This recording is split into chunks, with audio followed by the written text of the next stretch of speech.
Il y a un peu plus d'un an, je vous ai présenté 5 séries à voir absolument, qui étaient pour la plupart des séries assez longues, avec pas mal de saisons, mais qui sont mes séries préférées, celles que je regarde tous les ans. Mais c'est vrai qu'il y a également des mini-séries qui existent, ça veut dire des séries entre 12 et 13 épisodes en moyenne, et vous allez voir qu'il y en a pas mal, les plateformes en font beaucoup ces dernières années, et il y en a 5 que je vais vous présenter parce qu'à la fois, certaines sont très connues, d'autres beaucoup moins, et je vais les mettre en avant, donc c'est parti pour 5 mini-séries à voir absolument. On commence avec la série Sick Note, qui est une série disponible sur Netflix. Elle est composée de 14 épisodes répartis en 2 saisons. La particularité de cette série, c'est que les épisodes font entre 20 et 30 minutes en moyenne, et elle est portée par l'acteur Rupert Grint, qui est connu pour son rôle de Ron Weasley dans Harry Potter. De quoi parle cette série? Eh bien, c'est très simple. On va suivre Daniel, qui est un menteur compulsif. Il ment à tout le monde, sa copine, son employeur, ses amis, bref, s'il peut mentir pour s'en sortir ou ne rien faire, il va le faire. Un jour, il va avoir un rendez-vous chez le médecin, qui est un rendez-vous à la base très tranquille, et son médecin va lui apprendre qu'il a un cancer de l'œsophage plutôt avancé et que maintenant il va devoir faire des chimios et pas mal de rendez-vous médicaux. Il va l'annoncer à son entourage. Sa copine va donc décider de ne pas le quitter parce qu'elle avait prévu de le faire. Son employeur va décider de ne pas le virer parce que voilà, sa situation fait que les gens vont avoir de la peine pour lui et décider de le laisser dans sa situation actuelle. Sauf que quelques jours plus tard, son médecin va le rappeler et lui dire qu'il s'est totalement trompé sur le diagnostic, il n'est pas du tout malade, et Daniel se retrouve dans une situation délicate. Si il annonce à son entourage qu'il n'est pas malade, sa copine le quitte, son employeur le vire. S'il ne dit rien, il va devoir faire semblant d'être malade, faire des chimios, etc.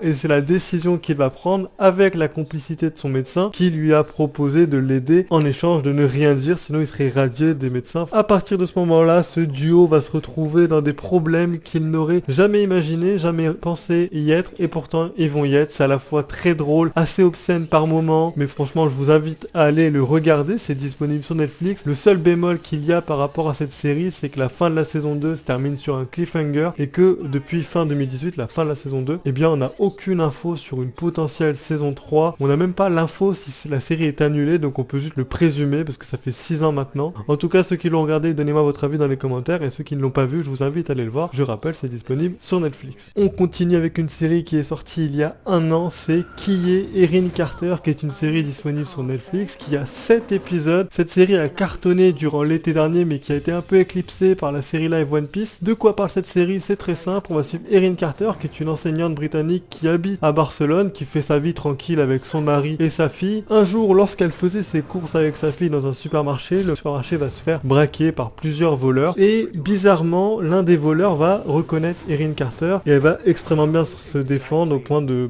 libérer un peu tout le monde. À partir de ce moment-là, on va se poser beaucoup de questions, parce que le fait qu'elle ait été reconnue par un voleur veut dire que son passé casse plusieurs choses, et son passé va revenir directement au galop, puisque plusieurs personnes vont apparaître dans la vie d'Erin Carter pour essayer de la retrouver. On ne sait pas pourquoi, on ne sait pas qui elle est réellement. Nous, tout ce que nous savons, c'est que c'est une mère de famille, une femme et une enseignante, mais son passé cache bien des choses, et durant cet épisode, on va découvrir un peu tout cela. Je vous invite à aller le découvrir. Pour le moment, il n'y a pas de saison 2 prévue, même si la fin de la saison 1 laisse envisager qu'une saison 2 est possible, mais je vous cache pas que la saison 1 se suffit à elle-même. Je vous invite à aller le découvrir, c'est disponible sur Netflix, et ça dure 7 épisodes. On continue avec la série Nine Perfect Strangers, qui est une série disponible sur Prime Video, qui est composée de 8 épisodes, et cette série porte extrêmement bien son nom. On va suivre 9 personnes qui ne se connaissent absolument pas, qui vont se retrouver dans un centre de remise en forme pendant 10 jours. Ces 9 personnes sont là pour des raisons assez différentes. Il y a une famille, donc un mari, une femme et leur fille qui sont là parce qu'ils ont perdu leur fils. Il y a une personne qui est un ancien sportif drogué, il y a une écrivaine qui a beaucoup de manque de confiance en soi, et d'autres personnes qui sont là pour d'autres raisons. On apprend à les découvrir au fur et à mesure des épisodes. Ce centre de remise en forme est dirigé par une femme du nom de Masha, qui est interprétée par Nicole Kidman, qui joue extrêmement bien son rôle et qui est extrêmement flippante dans la série. Et c'est vrai que ce centre de remise en forme, ce lieu-là, est très paradisiaque au premier abord. Des paysages magnifiques, tu as tout ce que tu veux, mais il y a une ambiance très sombre derrière qui est planée au fur et à mesure des épisodes, que ce soit à travers les musiques, les OST, les plans, les repas ou même les personnages qui se développent au fur et à mesure. Je vous invite à aller découvrir cette série. Il y a une saison 2 qui est en production apparemment pour 2024, donc on verra bien. Pour l'instant on est au mois d'août et il n'y a rien. On verra bien pour la saison 2. Je vous cache pas que la saison 1 se suffit à elle-même, donc n'hésitez pas à aller le voir. Et ceux qui l'ont vu, n'hésitez pas à me donner votre avis dans les commentaires. On continue avec la série Gypsy, qui est une série disponible sur Netflix et qui est portée par Naomi Watts, qui est extrêmement connue. C'est une série de 10 épisodes composée d'une seule saison, et nous allons suivre Jean, qui est une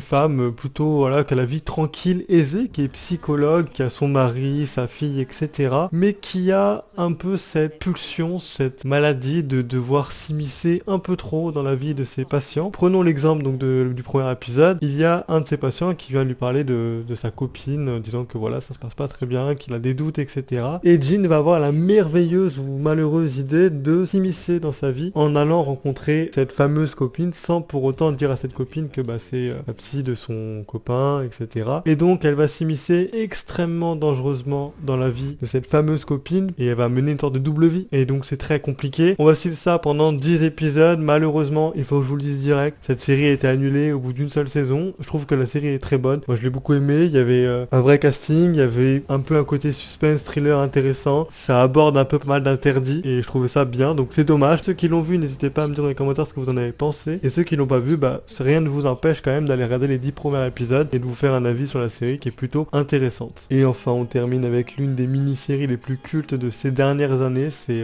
Dahmer, Monstre, l'histoire de Jeffrey Dahmer, qui est une histoire effroyable bien évidemment. Ça raconte l'histoire de Jeff Dahmer qui est un tueur en série des années 80 qui non seulement tuait, ramenait des gens chez lui, les tuait et les mangeait. Alors je vous cache pas que c'est pas la série que je vous conseille à regarder pour vous divertir et rigoler, on en est très très loin. Pourquoi je vous en parle? Déjà parce que Evan Peters qui joue Jeff Dahmer est incroyable, il fait un sans faute du début à la fin dans cette série, il est sensationnel. Pourquoi je vous en parle ceci dit? C'est parce qu'il y a une saison 2 de prévue pour la saga Monstre. En gros ça va être une saga qui va raconter l'histoire de différents tueurs en série et la saison 2 est normalement prévue pour 2024 et qui cette fois-ci ne sera pas sur Jeff Dahmer mais ça racontera l'histoire des frères Liz et Eric Menendez. Alors je ne connais pas du tout l'histoire mais j'ai très hâte de la découvrir. Je sais qu'en France on est assez fasciné facilement par tous les tueurs en série, par toutes les affaires un peu inconnues, quand tu vois toutes les séries qui parlent de tueurs en série ou les documentaires à la télé sur les meurtriers qui a pu exister dans l'histoire. C'est fou à quel point on est tous fascinés par ça et c'est très malsain et pourtant on adore ça. Je vous invite à aller le découvrir si vous ne l'avez pas fait. Bien évidemment je le conseille pas à des personnes qui sont assez jeunes. Je pense qu'il faut avoir au minimum 16 ans mais dans l'idéal soyez majeur parce qu'il y a des scènes qui sont extrêmement choquantes. Je vous invite à aller le découvrir, c'est disponible sur Netflix et rendez-vous en 2025 pour la suite de la saga Monster.